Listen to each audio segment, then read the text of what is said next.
Let us turn to Psalm 34:4. దేవుని వాక్యం నుంచి కీర్తనలు 34వ అధ్యాయము 4వ వచనం.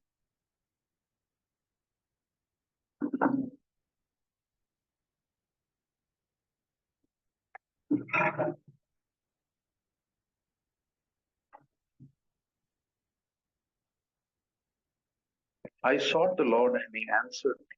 He delivered me from all my fears. నేను యెహోవా యొద్ద విచారణ చేయగా ఆయన నాకు ఉత్తరమిచ్చెను. నాకు కలిగిన భయములన్నిటిలో నుండి ఆయన నన్ను తప్పించాడు. Here King David says he sought the Lord. ఇక్కడ రాజైన దావీదు అంటూ ఉన్నాడు, నేను యెహోవా యొద్ద విచారించాను అంటున్నాడు. For what did he seek the Lord for? దేని కొరకైనా దేవుణ్ణి విచారించి వెతుకుంటాడు. He sought the Lord for something that made him very, very afraid. ఎంతో భయానికి ఆయన గురి చేసిన ఒక సంగతి నిమిత్తమై బహుశా ఆయన ప్రార్థన చేశాడు. Bible says that he was very, very afraid. ఎంతో ఆయన భయానికి లోనయ్యాడని వాక్యం తెలియజేస్తుంది. We'll come to that ఆ విషయానికి వద్దాం later on. And God delivers him. అప్పుడు ప్రభు ఆయనకి విడుదల కలిగించాడు, విడిపించాడు. We are all afraid, right? At least sometimes we all feel afraid. ఏదో ఒక సమయంలో మనందరం కూడా భయపడుతూ ఉంటాం. Because there is so much of danger all around. ఎందుకంటే మన చుట్టూ కూడా అనేకమైన ప్రమాదాలు ఉన్నాయి. We live in a fearful and accident-prone society. ఎంతో ప్రమాదాలు వచ్చిన సమాజంలో మనందరం జీవిస్తూ ఉన్నాం. Therefore, common sense tells us you should wear helmets, you should put on seat belts, you should be careful while dealing with some people. కాబట్టి మన యొక్క మనసు తెలియజేస్తూ ఉంటుంది, మనం ఆ యొక్క వాహనాలు నడిపేటప్పుడు హెల్మెట్ ధరించాలి, సీట్ బెల్ట్ పెట్టుకోవాలి, కొంతమంది మాట్లాడేటప్పుడు జాగ్రత్తగా మాట్లాడాలని కూడా మన మనసు చెప్తూ ఉంటుంది. But even after you take great precautions, so many things are uncertain. అయితే ఇన్ని జాగ్రత్తలు మనం తీసుకున్న తర్వాత కూడా కొన్ని అనిశ్చయంగా అనుకోకుండా జరుగుతూనే ఉంటాయి. And because of this uncertainty in life, we are not just afraid. Many times we are paralyzed with fear. ఈ యొక్క అనిశ్చయమైనవి అనుకోకుండా జరుగుతూ ఉన్న కారణాన్ని బట్టి కేవలం మనం భయపడటం మాత్రమే కాదు, కానీ మరి ఎక్కువ పక్షవాతం వచ్చే అంతగా మనం భయపడుతూ ఉంటాం. And that's why there are thousands of phobias and fears. కాబట్టి కొన్ని వేల రకాల భయాలు మనకు లోకంలో ఉన్నాయి. You know, fear of getting dirty is one fear. ఆ యొక్క మురికి పట్టుకోవాలంటే భయం. They will be excessively clean, such people. కొంతమంది చాలా అతి శుభ్రతలోకి వెళ్ళిపోతూ ఉంటారు. వాళ్ళు keep cleaning and cleaning. వాళ్ళు దాన్ని శుభ్రం చేస్తూ ఉంటారు. Fear of darkness. Most of us at some time of our life we were afraid of the dark. చాలా మందికి చీకటి అంటే ఏదో ఒక దశలో భయం కలిగి ఉంటాం. Fear of high places. ఎత్తైన స్థలాలంటే భయం. Fear of strangers. కొత్త వ్యక్తులంటే భయం. Fear of being in confined places. ఏదైనా ఒక స్థలంలో ఇరుక్కుపోయినట్లుగా అనిపిస్తే భయం. Fear of number 13. అలాగే 13వ సంఖ్య అన్న కూడా కొంతమందికి భయమే. You know, many of these fears are unrealistic and even based on lies. చాలా వరకు ఈ భయాలన్నీ కూడా అబద్ధాలని ఆధారం చేసుకుని ఉంటాయి. అవి ఏమాత్రం నిజం కావు. That means it's based on what is not true or based on things that wouldn't happen even if it were true. దాని అర్థం ఏంటంటే చాలా వరకు అవి నిజాలు కావు, ఒకవేళ నిజాలు అయినా కూడా చాలా వరకు అవి జరగవు. But sometimes our fears are rooted in truth also. అయితే కొన్నిసార్లు భయాలు నిజాన్ని ఆధారం చేసుకొని కూడా ఉంటాయి. Sometimes there are real reasons why we should be afraid. కొన్నిసార్లు మనం ఎందుకు భయపడాలో చాలా నిజమైన కారణాలు కూడా, వాస్తవమైన కారణాలు కూడా ఉంటాయి. You know, that reasons can range from fear of physical injury or fear of illness. ఆ యొక్క నిజమైన కారణాలు శారీరకమైన రుగ్మతలు, రోగాలు కావచ్చు. Fear of abuse, fear of loss. లేదా మనుషులు మనల్ని వాడుకుంటారన్న భయం కావచ్చు, లేదంటే ఏదైనా నష్టపోతామన్న భయం కావచ్చు. Fear of family safety. లేదా కుటుంబం యొక్క భద్రతను గురించిన భయం కావచ్చు. But as believers, always remember, our fears are not meant to be lived with. We are supposed to overcome our fears. అయితే విశ్వాసంగా మనం గుర్తుంచుకోవాల్సిన విషయం ఏంటంటే, భయాలతోటి మనం జీవించాల్సిన అవసరం లేదు, కానీ భయాలను జయించడానికి మనం పిలువబడ్డాం. Because constantly living with your fears will damage us greatly. ఎందుకంటే నువ్వు భయాలు కలిగి అదే విధంగా జీవిస్తూ ఉంటే ఎంత గొప్ప నాశనము, ఎంత గొప్ప నష్టము నీకు వాటిల్లుతుంది. We hurt ourselves mentally and physically. మానసికంగా, శారీరకంగా మనం నష్టపోతాం. Because fear stops us from doing the things we should be doing. ఎందుకంటే భయం అనేది మనం చేయవలసిన సంగతులు చేయకుండా ఆఫ్ చేస్తూ ఉంటుంది. Fear avoids the battles that God wants us to fight. భయము దేవుడు మనల్ని చేయమన్న పోరాటం చేయకుండా ఆఫ్ చేస్తూ ఉంటుంది. Because fear will not take risks. ఎందుకంటే భయానికి గొప్ప సంగతులతో వ్యవహరించే ఆ స్వభావం దానికి ఉండదు. I know a young man, he used to get discouraged, depressed and all. He comes from a very rich family. ఒక యవనస్తుడు నాకు తెలుసు, ఎంత గొప్ప ధనిక కుటుంబం నుంచి వచ్చాడు, కానీ ఎన్నో చింతలు కలిగి ఉన్నాడు. But he somehow let his fears overtake him. Now he lives in a one room or one in the house. He'll be in one room. He won't come out. He won't talk to people. భయం ఆ యొక్క వ్యక్తిని ఎంతగా జయించిందంటే ఒక చిన్న గదికి పరిమితమైపోయి ఎవరితోటి మాట్లాడకుండా ఇక ఆ చీకటి గదిలో ఉండిపోతూ వచ్చాడు. You know, living with our fears make us constantly worried and anxious.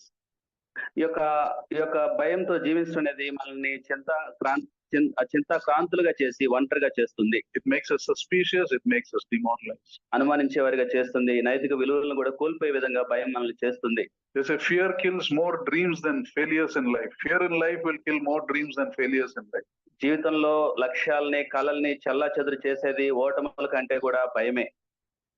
And fear makes us thankless people. అలాగే భయము మనల్ని ఎటువంటి కృతజ్ఞత లేని వారిగా మారుస్తుంది. Because fear makes us look at what we don't have and we won't appreciate what we already have.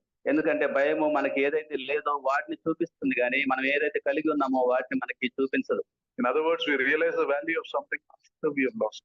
కొన్నిసార్లు ఇంకా ఏం జరుగుతుందంటే మనం కలిగి ఉన్నవి కోల్పోయిన తర్వాత వాటిని మనం గ్రహించుకుంటాం. You see, the fear is the opposite of faith. ఈ యొక్క భయం అనేది విశ్వాసానికి విరోధంగా ఉంటుంది. Fear is a spirit, the Bible says, that robs you, that looks to destroy you and looks to bring you under bondage. దేవుని వాక్యం తెలియజేస్తుంది, భయం నీ యొక్క ఆత్మను దొంగిలించి నిన్ను నాశనానికి గురి చేసి నిన్ను బానిసత్వంలో తీసుకెళ్తుంది. Fear is what brings torment into your life. భయం నీ జీవితాన్ని గొప్ప విచారానికి, దుఃఖానికి గురి చేస్తుంది. And many times this torment creeps into our dreams also. కొన్నిసార్లు యొక్క విచారము, దుఃఖము నీ యొక్క లక్ష్యాల్లోనికి, కళల్లోని కూడా చొచ్చుకొస్తుంది. You know, in general they say there are two kinds of disturbing dreams. చాలా మంది ఏం చెప్తారంటే అక్కడ చాలా వరకు రెండు రకాల మనుషుల్ని కలవరపెట్టే రెండు రకాల కళలు ఉన్నాయి. One is dreams of being chased. ఒకటి మనుషుల్ని తరుముతూ ఉండే కళలు. Second is dream of being suffocated. రెండవది suffocating you. రెండవది ఊపిరాడకుండా చేసే కళలు. Dreams of being chased is you find yourself running from an unknown figure or some animal or something you don't understand. You know, however fast you run, that thing keeps catching up with you.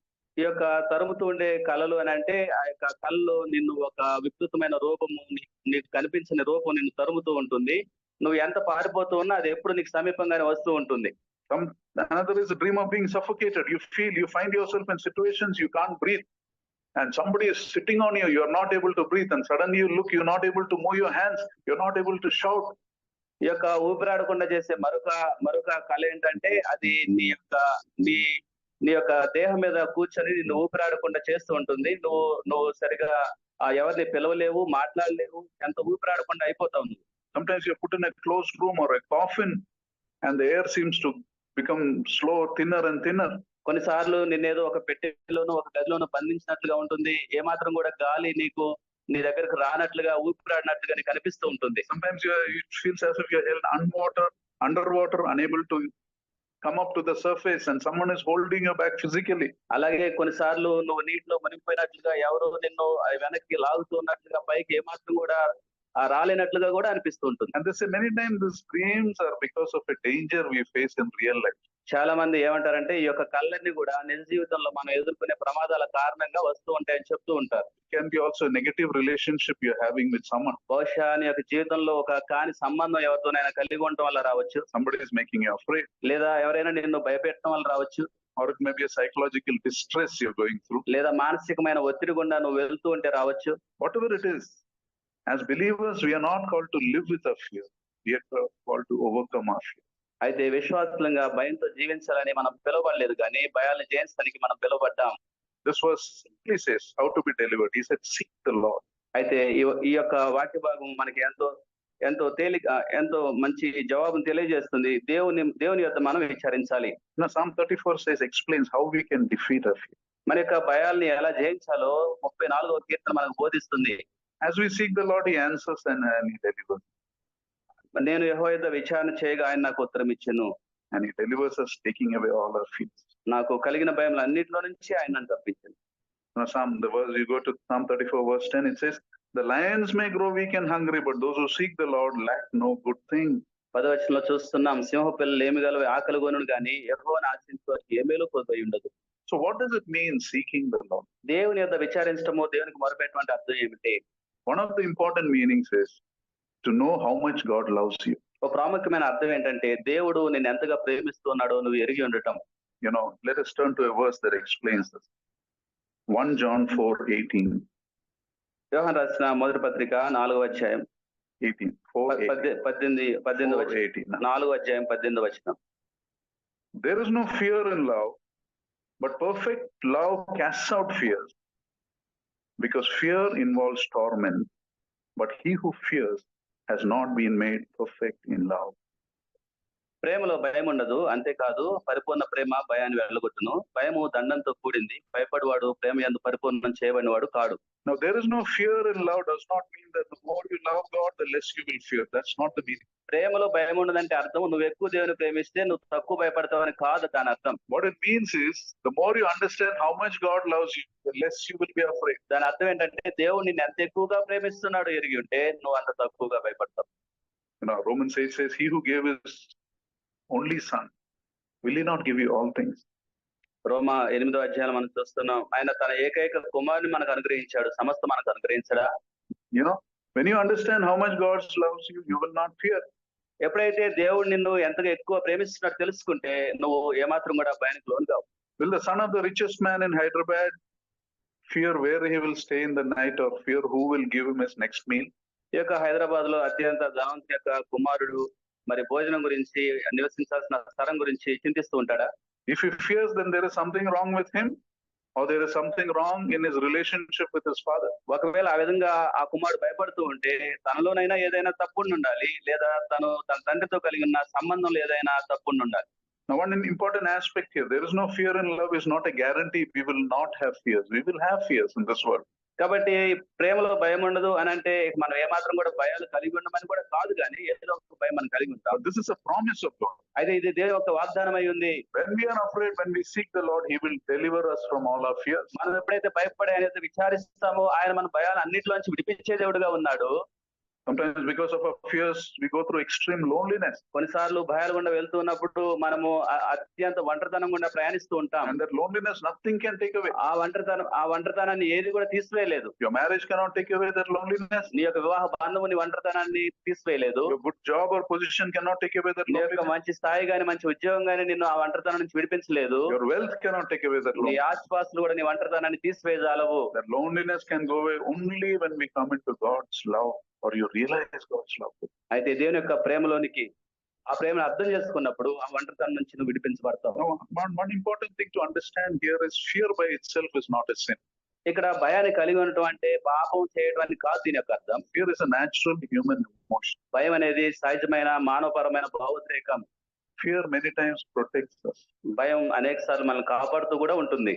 But when we become fearful and anxious and let that fear cloud our faith in God, that is when it becomes a sin. అయితే ఎప్పుడైతే ఈ యొక్క భయము దేవుని యందు మనం కలిగి ఉన్న విశ్వాసాన్ని ఒక మేఘం వల్ల కప్పి విశ్వసించకుండా చేస్తుందో అప్పుడు అది పాపంగా పరిణమిస్తుంది. Someone says under every negative emotion or behavior, you will find fear. ఒక వ్యక్తి ఏమంటాడంటే మనం కలిగి ఉండే కాని ప్రవర్తన, చెడ్డ ప్రవర్తన చూసినప్పుడు దాని యొక్క మూలములు చూసినట్లయితే అక్కడ భయం ఉంటుంది. You go beneath somebody's anger or greed or pride, most likely you will find fear. ఒక వ్యక్తి యొక్క దురాశని గాని గర్వాన్ని గాని మనం లోతుగా ధ్యానించినట్లయితే దాని అట్టడుగున భయం ఉంటుంది. On the other hand, if you come to a place of really believing God's love for us and trusting him, it becomes more and more difficult for you to be afraid.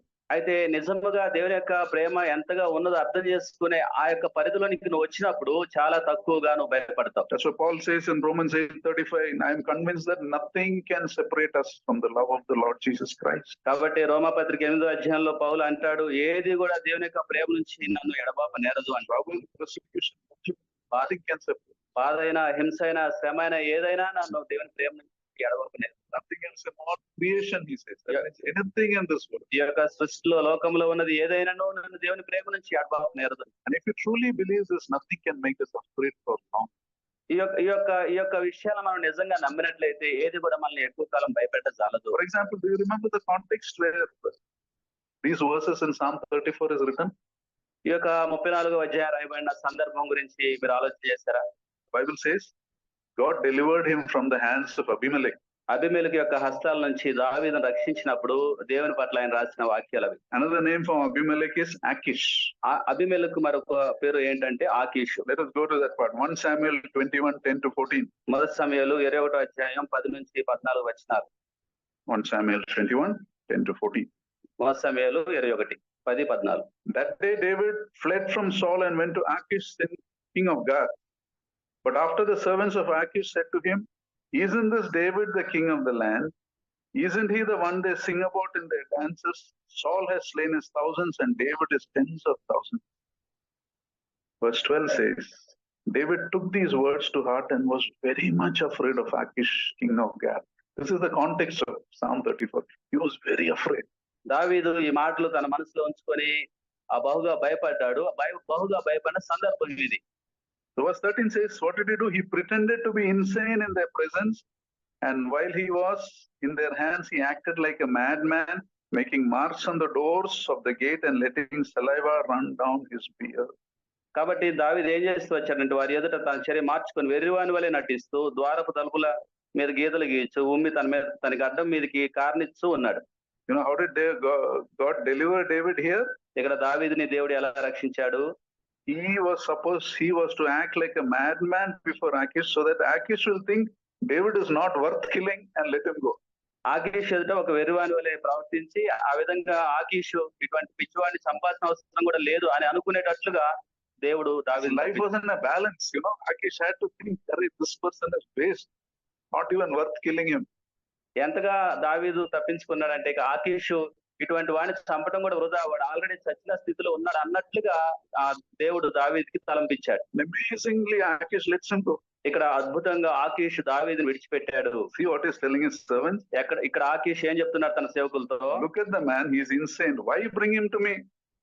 మీరు చూస్తారు కదా వానికి పిచ్చి పట్టింది, అతన్ని ఎందుకు నా ఎదురు తీసుకొచ్చారు? And 15th is one of the most humorous lines in the Bible. What is he writing?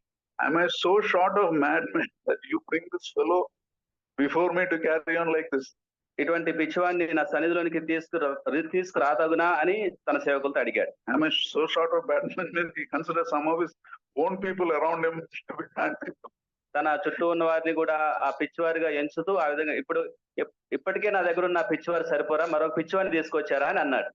He had enough of them, so he doesn't want more. ఇంకా ఎక్కువ పిచ్చివాళ్ళు నాకు అవసరం లేదు అన్నట్లుగా ఆకీష్ అంటున్నాడు. And David, after escaping, reached the place of safety and probably write these words, "I sought the Lord and he answered me and he delivered me from all my fears." ఇక ఈ సందర్భం తర్వాత ఒక క్షేమకరమైన భద్రతతో కూడిన స్థలంలోనికి దావీదు వెళ్ళిన తర్వాత దేవుని స్తుతిస్తూ ఈ యొక్క మాటలు రాశారు. So God's deliverance may not be the way you think. కాబట్టి దేవుని యొక్క విడుదల నువ్వు అనుకున్న విధంగా బహుశా రాకపోవచ్చు. No, there are two general ways God will deliver us from our fears. అయితే మన భయాల నుంచి దేవుడు రెండు రకాలుగా తప్పిస్తూ ఉంటారు. One, he can take away your fear, the source of your fear. ఒకటి నీ యొక్క భయానికి సంబంధించిన దాన్ని నీ దగ్గర నుంచి తీసివేస్తారు. That irritating person or something, he will get transferred or will get cut off from your life. That is one way. ఆ యొక్క స్థలం కావచ్చు, వ్యక్తి కావచ్చు, సంబంధం కావచ్చు, ప్రభు దాన్ని నీ దగ్గర నుంచి తప్పిస్తారు. ఇది ఒకటి. The second, he can make you strong enough to face your fear and defeat your fear. రెండవదిగా నిన్ను బలపరిచి, నిన్ను ధైర్యపరిచి ఆ భయాన్ని జయించే వ్యక్తిగా నిన్ను మార్చి కూడా ప్రభు తప్పిస్తారు. Now in all this, remember, there is one type of fear that is good. అయితే ఈ రెండిట్లో ఒక రకమైన భయం ఈ భయాలన్నింటిలో ఒక భయం చాలా మంచిది, మేలుకరమైనది. For example, Psalm 34:11 says, "Come my children, listen to me, I will teach you the fear of the Lord." ఇక్కడ 11వ వచనంలో కీర్తనకారుడు దావీదు అంటున్నాడు, పిల్లలారా మీరు వచ్చి నా మాట వినుడి, యెహోవా యందు భయభక్తులు మీకు నేర్పేదను. You know, one good fear is the fear of the Lord. Why is it a good fear? దేవుని యందు భయభక్తులు కలిగి ఉండటం మేలుకరమైన భయం ఎందుకో తెలుసా? Because this is the fear that removes all your other. ఎందుకంటే ఈ భయము నీ యొక్క భయాలన్నిటి నుంచి నేను విడిపిస్తుంది. Many times we are afraid because we don't fear God enough. చాలా సార్లు దేవునికి చూపించాల్సినంత భయం మనం చూపించని కారణాలు We are serious about His thing. We are serious about pleasing people. ఆయన యొక్క విషయాలను బట్టి తీవ్రత కనబరచకుండా, ఆసక్తి కనబరచకుండా మనుషుల యొక్క విషయాలను బట్టి మనం ఆసక్తి కనబరుస్తుంటాం. Fear God in this verse means, revere God, depend on God. ఈ యొక్క వచనంలో ఉన్న దేవుని యందు భయభక్తుల అర్థం ఏంటంటే దేవునికి గౌరవాన్ని కనబరుస్తూ ఆయన మీద ఆధారపడాలని దాని అర్థం. What happens to those who fear the Lord? ఎప్పుడైతే యెహోవా యందు భయభక్తులు కలిగి ఉంటామో అప్పుడు ఏం జరుగుతుంది? Verse 5, Psalm 34:5 says, "Those who look to Him are radiant. Their faces will never be covered with shame." 5వ వచనంలో చూస్తున్న వారు ఆయన తోట చూడగా వారికి వెలుగు కలుగుతుంది, వారి ముఖములు ఎన్నడూ లజ్జింపకుండా ఉంటాయి. Those who live their life looking at the Lord, their faces will be radiant. దేవుని యొక్క ముఖం చూస్తూ జీవించే వాళ్ళు వారి యొక్క ముఖములు వెలుగుతూ ఉంటాయి. You know, the word radiant, the Hebrew word is a word called nahar, which means cheerfulness. ఇక్కడ వెలుగు అనే మాటకు హిబ్రూ పదము నహార్ అని ఉపయోగించబడింది. దాని అర్థం ఏంటంటే సంతోషంగా ఉండటం. That means even in frightening situations, you can be cheerful and you can be at peace. దాని అర్థం ఏంటంటే భయానకమైన సందర్భాల్లో కూడా నువ్వు సంతోషంగా సమాధానంగా ఉండగలవు. The famous man of God, John Wesley, was traveling in a ship one day and that ship got caught in a storm. బాగా ప్రసిద్ధి చెందిన ఒక దైవజనుడు జాన్ వెస్లీ గారు ఒక ఓడలో ప్రయాణిస్తూ ఉన్నారు. ఆ యొక్క ఓడ మధ్యలో storm లో వచ్చింది. ఒక తుఫాన్ లో చిక్కుకుంది. And he felt very afraid. చాలా భయపడసాగాడు.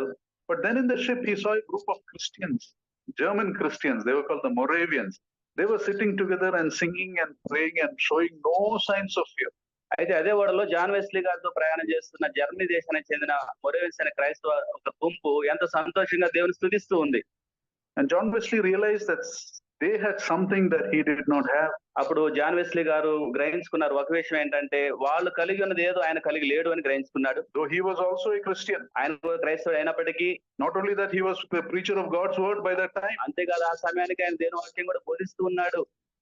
And after the storm subsides, ఆ యొక్క తుఫాన్ ఆగిపోయిన తర్వాత he asked one of them, వారిలో ఒకరిని అడిగాడు జాన్ వెస్లీ గారు వెళ్ళి, were you not afraid here? మీకు నిజంగా భయం కలగలేదా అని అడిగాడు. The man answered very humbly, I thank God I was not afraid. అప్పుడు ఆ మనిషి చెప్పాడు, దేవునికి స్తోత్రము, నేను భయపడలేదండి, నాకు భయం కలగలేదండి అని చెప్పాడు. Then John Wesley asked, what about your children? Were your women and children not afraid? అప్పుడు జాన్ వెస్లీ గారు అడిగారు, మరి మీ పిల్లలు మీ యొక్క స్త్రీలు కూడా భయపడలేదా అని అడిగారు. That man humbly said, no, our women and children are not afraid to die. ఆ వ్యక్తి ఎంతో దీనంగా చెప్పాడు, లేదు మరణం గురించి మా యొక్క బిడ్డలు గాని మా యొక్క స్త్రీలు గాని వాళ్ళు కూడా భయపడలేదు అని చెప్పాడు. And hearing the testimony, John Wesley realizes that he did not know the Lord Jesus like they knew. ఈ సాక్ష్యమైన తర్వాత జాన్ వెస్లీ గారు గ్రహించుకున్నారు ఏంటంటే వాళ్లకు దేవునితో ఉన్న ఆ యొక్క అవినాభావ సంబంధం అనేది తాను కలిగి లేడు అని గ్రహించుకున్నాడు. And this eventually resulted in his being born again. ఇక ఆ విధంగా ఆయనకు తిరిగి జన్మించే ఆ మారు మనసు అనుభవంలోనికి ఆ పరిస్థితి నడిపించింది. Now the second part of verse 5 in Psalm 34 says, those who look to the Lord are never covered with shame. ఆయన తట్టు చూసి వారికి ఎప్పుడు కూడా సిగ్గు కలగదు అని మనం ఇక్కడ చూస్తున్నాం. What does this mean? ఇక్కడ దీని యొక్క అర్థం ఏంటి? Does it mean that you will never be ashamed? దీని యొక్క అర్థం ఇక నీ జీవితంలో నువ్వు ఎప్పుడు కూడా అవమానం కలిగి ఉండవనా? Some of us as believers have gone through shame. We have been insulted for no fault of ours. కొంతమంది విశ్వాసం మనం చూసినట్లయితే వారి యొక్క జీవితంలో వారి తప్పు లేకపోయినా కూడా అవమానాలు కూడా వాళ్ళు వెళ్తూనే ఉంటారు. What does this verse mean? కాబట్టి దీని యొక్క అర్థం ఏమై ఉంది? Let me share your testimony, a true story of a girl. దీని యొక్క అర్థం గురించి ఒక వృత్తాంతం మనం చూద్దాం. She was born with a disability that have made her face her nose was crooked. She had a very ugly appearance. ఒక విశ్వాసమైన ఒక అమ్మాయి ఉంది. ఆ అమ్మాయి యొక్క ముఖం ఎంత వికారంగా ఉంటుంది, ఆ ముక్కు కూడా కొంచెం వంకరగా ఉంటుంది. Her skull itself was a misshape, out of shape. That's why she looked very ugly. ఆ అమ్మాయి యొక్క తల కూడా కొంత వికృతంగా ఉంటుంది కాబట్టి చూడటానికి కూడా కొంత వికారంగా ఉంటుంది రూపానికి అమ్మాయి. And when she used to go to school, children used to make fun of her stupid face. ఆ అమ్మాయి పాఠశాలకు వెళ్ళినప్పుడల్లా అక్కడున్న ఆ పిల్లలందరూ కూడా అమ్మాయిని ఏడిపించేవాళ్ళు. ఎంత వికారమైన ముఖము అని ఏడిపించేవాళ్ళు అనేవాళ్ళు. Some used to hurt even more, saying, are you a girl or a boy? What's with you? ఇంకొంతమంది అయితే ఆ అమ్మాయిని ఎంతో అవమానించేవాళ్ళు. అసలు అమ్మాయివా అబ్బాయివా అని కూడా ఏడిపించేవాళ్ళు. The words hurt her deeply. She had a lot of questions. ఆ మాటలు ఎంతో భయపెట్టేవి కాబట్టి ఆ అమ్మాయికి ఎన్నో ప్రశ్నలు ఉండేవి. Because of parents were believers and they taught her this verse. ఆ అమ్మాయి యొక్క తల్లిదండ్రులు విశ్వాసులు ఆ అమ్మాయికి 34వ కీర్తనని నేర్పించారు. And she used to think, if God was so good, why did he make me this way? ఈ అమ్మాయి అనుకుంటుంది, దేవుడు ఒకవేళ అంత మంచివాడే అయితే నాకెందుకు ఈ పరిస్థితి వచ్చింది అని అనుకుంటుంది. Why is he not hearing my prayers? ఎందుకు నా యొక్క ప్రార్థనలు ఆలకించడం లేదు? From baby they had taught her Psalm 34. I sought the Lord and he answered me. చిన్న వయసు నుంచే యొక్క వాక్యము ఆ అమ్మాయికి నేర్పించారు. దేవుని నేను వెతికాను నేర్పించారు.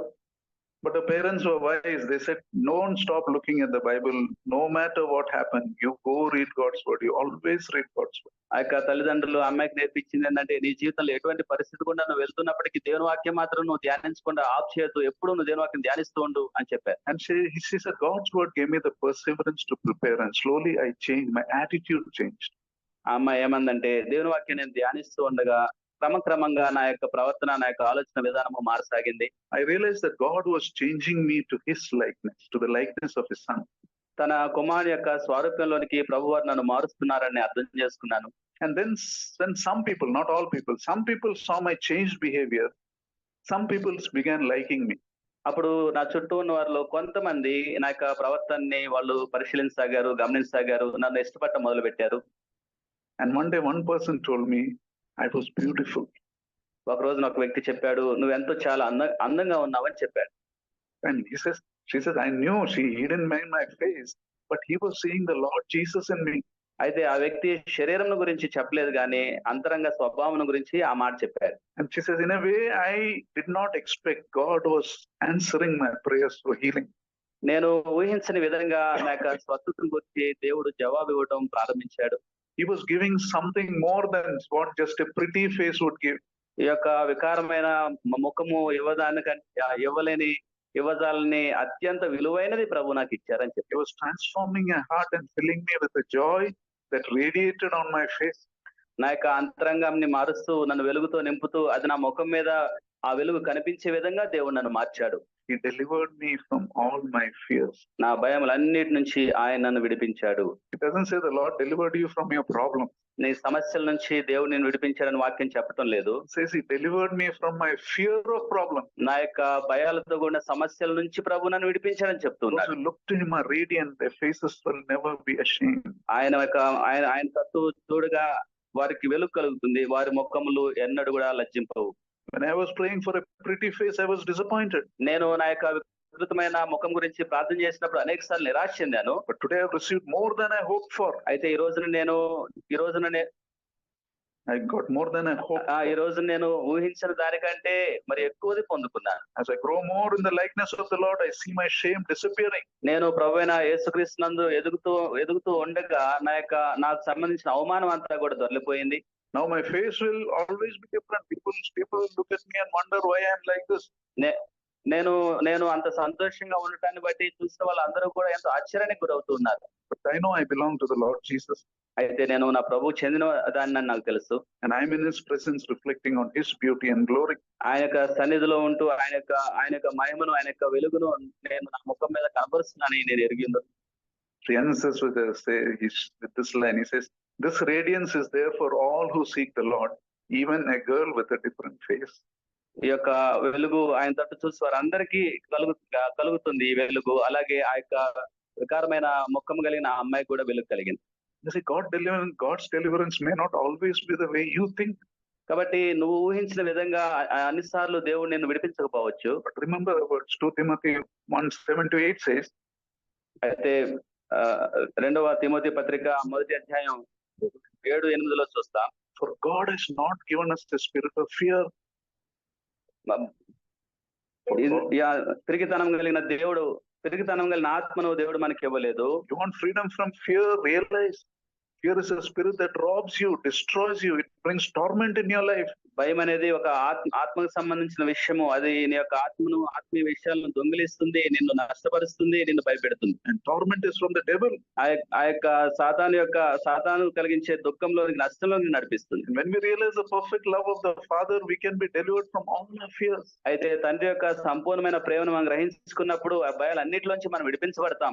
You know, salvation itself delivers you from so many fears. అసలు మీకు తెలుసా, రక్షణ అనేది నీ జీవితంలో అనేకమైన భయాలను పారద్రోలిందని. Many things that make you afraid, in the first step of salvation itself, you find you're no longer afraid. నీ యొక్క రక్షణకు ముందు నువ్వు భయపడిన అనేక విషయాల నుంచి నువ్వు విడుదల పొందుకున్నావు. నువ్వు రక్షణ పొందిన తొలి దినాల్లోనే ఆ విషయాలు గ్రహించుకుంటున్నావా? For example, I talked of 2 types of disturbing dreams, right? ఉదాహరణకి నేను 2 రకాల ఆ యొక్క కలవరపరిచే కళల గురించి మనం మాట్లాడుకున్నాం. Fear of being chased and fear of being suffocated. తరుముతూ ఉండే కళలు, అలాగే ఊపిరాడకుండా చేసే కళలు. I know a believer who used to dream of being chased by buffaloes. ఒక విశ్వాసి నాకు తెలుసు ఎప్పుడు కూడా ఆ యొక్క గేదెలు ఆ వ్యక్తిని తరుముతూ ఉండేవి కల్లో. If she climbs the stairs, the buffaloes also climb the stair with her. ఆమె మెట్లెక్కుతూ పై అంతస్తులోకి వెళ్ళిపోతే ఆ యొక్క గేదెలు కూడా మెట్లెక్కుతూ పై అంతస్తులోకి వచ్చేవి. If she is on the terrace, the buffalo also will be on the terrace. ఆమె ఆ పై అంతస్తు భాగానికి వెళ్ళిపోయినా కూడా ఆ మేడ మీద కూడా ఆ యొక్క గేదెలు ఎక్కి వచ్చేవి. But after the Lord saved her, she doesn't see these things. అయితే ప్రభు ఆమెను రక్షించిన తర్వాత ఇక ఆ కళలు ఆమె జీవితంలో రాలేదు. Even if she sees something like that in a dream, she is able to be victorious. ఒకవేళ ఆ విధంగా ఆమె వచ్చినప్పుడు కూడా కళలో కూడా ఆమె జయం పొందుకునేది. In my own experience, before I was saved, many times, sometimes my dreams used to come with a kind of oppression, as if I find a weight pressing against me. How much ever I tried to push it back, I can't do it. I'm helpless. రక్షించబడటానికి ముందు నాకు కూడా ఊపిరాడకుండా చేసే కళ్ళు వచ్చేవి. ఎంతో బరువు నా మీద ఉంటూ నాకు ఊపిరాడకుండా కలిగించినట్లుగా అనుభూతి కలిగేది. But after the Lord saved me, no such fears. అయితే ప్రభు నన్ను రక్షించిన తర్వాత ఇక అట్టి కళలు ఏమాత్రం కూడా నాకు రాలేదు. You know, salvation delivers you from your fears. Just be serious about tackling sin in your life. కాబట్టి నీ యొక్క జీవితంలో పాపపు విషయాల గురించిన ఆసక్తి తీవ్రత నువ్వు కలిగి ఉంటే నిన్ను అన్ని భయాల నుంచి దేవుడు Be విడిపిస్తాడు. serious about obedience. ఆ విధేయతను గురించిన తీవ్రత మనం కలిగి ఉండాలి. We can overcome all our fears by seeking God and His Word. దేవుని యొక్క వాక్యమును దేవుని వెతకటం వలన అన్ని భయాల నుంచి మనం విడిపించబడతాం. Remember, God has a plan for your life, and fear stops that plan. So He wants you to be free from that fear. గుర్తుంచుకోవాల్సిన విషయం ఏంటంటే దేవుడు నీ పట్ల ప్రణాళికలు కలిగి ఉన్నాడు. ఆ ప్రణాళికలు నువ్వు చూడకుండా నీ భయం నిన్ను ఆపు చేస్తుంది కాబట్టి నువ్వు ఆ భయం నుంచి బయటికి రావాలి. Christian life is meant to be a fearless. క్రైస్తవ జీవితం భయం లేని జీవితంగా జీవించడానికే రూపుదిద్దబడింది. After you go home, see the words of song number 430 in our hymn books. ఆ యొక్క పాటల పుస్తకంలో ఉన్న 430వ పాటని ఇంటికి వెళ్ళిన తర్వాత 430 430వ పాటని ఇంటికి వెళ్ళిన తర్వాత In ఒకసారి Christ చూడండి. alone. క్రైస్ట్ అనే సాంగ్ ఒకసారి చూడండి. In that there is one verse that says like this. ఒక చరణం ఈ విధంగా రాయబడింది. No guilt in life, no fear in death. మరణం గురించిన భయం లేదు, జీవితాన్ని గురించిన బాధ లేదు. This is the power of Christ in me. నా యందు ఉన్న క్రీస్తు శక్తిది. From life's first cry to final breath, నా యొక్క మొదటి క్షణాల నుంచి నా యొక్క తుది శ్వాస వరకు Lord Jesus commands my destiny. ప్రభువైన యేసు వారే నా యొక్క గమ్యాన్ని నిర్దేశిస్తారు. No power of hell, no scheme of man ఏ మనిషి యొక్క కుట్ర గాని, ఏ నరకం యొక్క శక్తి గాని can ever pluck me from His hand ఆయన యొక్క హస్తం నుంచి నన్ను విడబపనేరవు. till He returns or calls me home. ఆయన వచ్చే వరకు లేదా నన్ను తన ఇంటికి పిలిచే వరకు Here in the power of Christ, I'll stand. ప్రభువైన క్రీస్తు శక్తి నందు నేను జీవిస్తాను. Let us stand in the power of Christ. ప్రభువైన క్రీస్తు శక్తిని బట్టి మనం జీవిద్దాం. ప్రార్థించుకుందాం. Let us quieten our hearts.